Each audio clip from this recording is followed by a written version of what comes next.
Well, hello there, all my friends on the interwebs who love adventures. I'm Doc Eon. It's a Monday, and I'm here to ramble.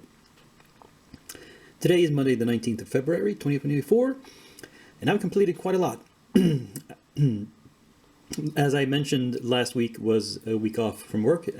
Not completely off. I did like a couple of hours of work every day anyway, reading student essays. But, 2 hours is less than 8. So I did get a lot of painting in, and I painted all these 13 characters, 5 of which are from Reaper, and 8 are from Hassle-Free. Now, you might also notice that the lighting is better than usual. I finally came up with what in hindsight seems like a really obvious idea. I've complained several times during the intro of how the lighting is bad. I live in a dark and gloomy country, and it's frequently overcast, and my normal, living room lamps don't really show off miniatures at their best. So why not film the intro in my light box where I take the still pics later on? That's duh. Now that I think about it, So, hopefully you'll agree that this looks better and gives you a clearer view of what got done. These were all not much issue. Like I mentioned, this guy I had to place on a different kind of base because of the way he was molded. And maybe I added a bit too much in the way of foliage here. Maybe these flowers are too much for the scale of Mini. If so, lesson learned.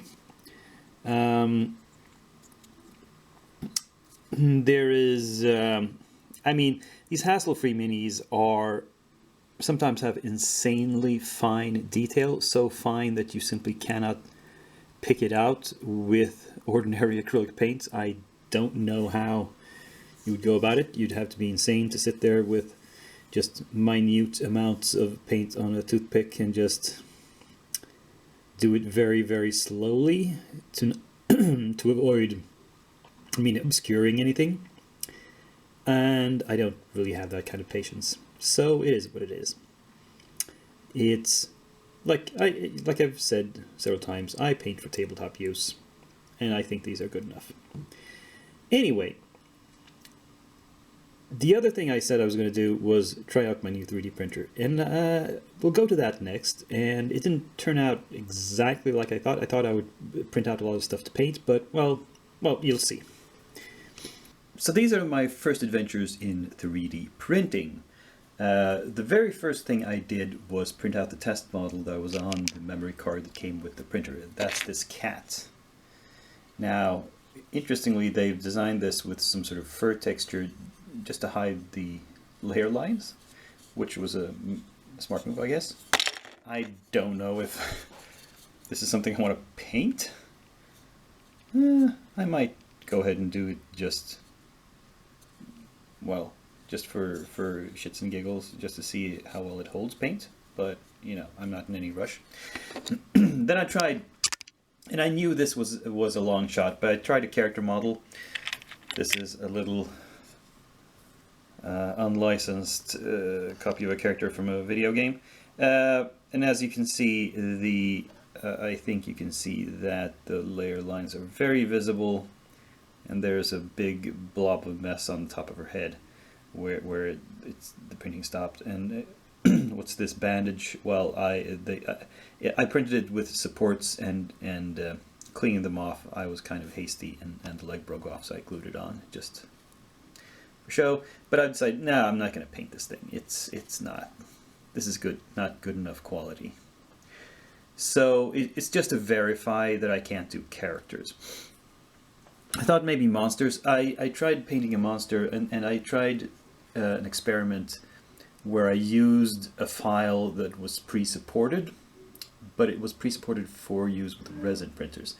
And that doesn't seem to work with FDM printers because there's too many and too thin supports. And what that leads to when printing with an FDM printer is a big, tangled, messy fuzz of filament. So after just a few minutes, I aborted that print run. I decided, no, this isn't going to work. I can't do that. What did work much better was some terrain. Now, there are some visible lines here in the harsh light, but, you know, it's texture. I think if you're just playing with this as terrain on a gaming table, nobody's going to notice if I paint this up well. And this printed perfectly well. It's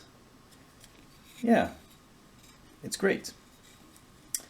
Then I had a failure again. So I have this system called the Paint Pal, which is a system of trays intended for travel purposes, to bring paints and tools and stuff with you on travels. And it's a set of trays that are supposed to lock together. This little thing on the top of each tray goes into this on the bottom of the next tray, so you can stack them on top of each other without needing lids, but you just need a lid on the top one. And this print, this is a brush holder. It came out really well. This lid was a complete disaster. Well, first off, what I probably did, one of the things I did wrong was I used the little spool of filament that was included in the box with the printer, and it was not enough. It didn't last. So the very last, you know, few percent, maybe last millimeter, didn't print at all. So the top of this is very rough, but that's a minor issue. The bigger issue is that this thing, the bottom looks absolutely horrible. So the surface is really rough and the edge didn't print at all. It's just a stringy mess. Possibly this was due to the quality of the filament. Possibly it's because I didn't use the adhesive. I bought like a pen with a sort of glue that you put on the build plate to make the first layer adhere better. And I didn't use it for these, and it didn't seem to need it.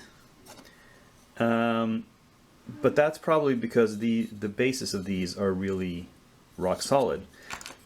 With this, when you have the first layer has this gap in it, so it's a very thin part and then a broad part, you probably need the adhesive, because I used the adhesive for this one, and so that's probably what failed, why it didn't print well. So this thing is a wash. I'll have to throw it away. No matter. It was just a small amount of cheap filament, so it didn't really cost me anything. I'm gonna try again later and use better materials and a better process, and you know, I fine-tuned the printer a little bit. Anyway, and I'm also gonna try to print more terrain and more bases, because I'm interested in that. And I made a small experiment, because if I'm doing bases, I need to be able to pin miniatures to them. And this material is really hard. It's not like when you buy resin bases, they're a little soft. So I tried just drilling a pinhole into this, and that worked fine. I mean, there's an issue with modifying, because this material is so hard. You can't really sculpt it afterwards. You can't use a knife. You can't cut it to make it.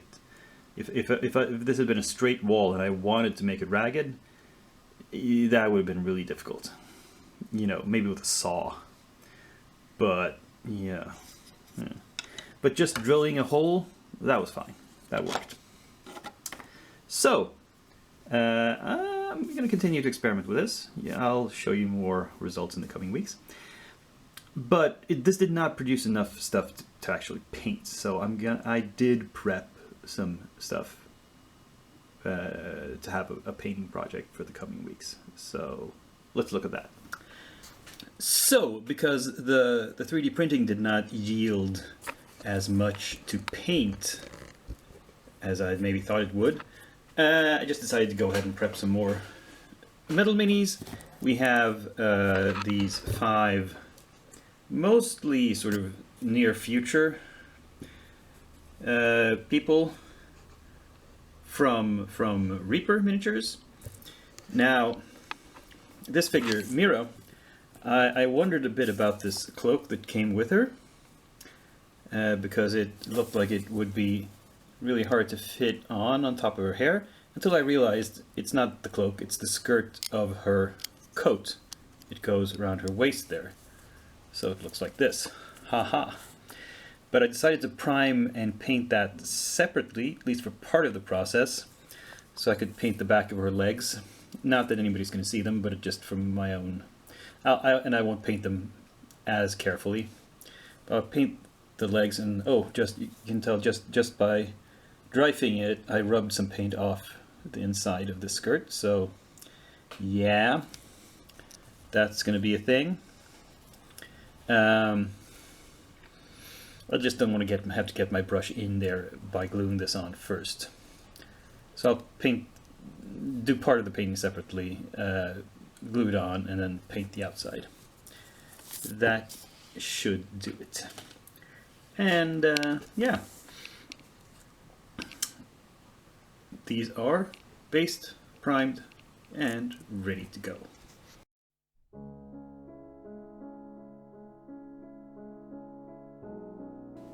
And there's actually some new arrivals this week. We got this box from Reaper with a bunch of minis, way too many actually. There's 15 minis in here, and apart from the Bones bonus minis, the ones I got were mainly with a sort of ancient theme, like gladiators and the like, and Egyptian priestess. And the reason is we've started playing RuneQuest. I'm a player in a RuneQuest campaign, and that's kind of it has an ancient feel. It's like Bronze Age. So I was looking for minis that might be appropriate for that. And yeah, so far we haven't been using miniatures much or at all. But I don't know, it just feels like something I kind of feel like doing a little bit. And so I'll pick out some of these, and they will be my next project. I'll put all the modern day post-apocalypse sci-fi minis I still have left. I'll put them on hold for a while. I've been painting that, like a bunch of weeks now. It's time to change it up, get some variety in there. And yeah, maybe paint this elusive Weaselmancer. He could be like a shaman or something in RuneQuest. Maybe? We'll see. Anyway, that was this week's episode. Hope you liked it. Give it a like, share, and subscribe. A thumbs up always helps.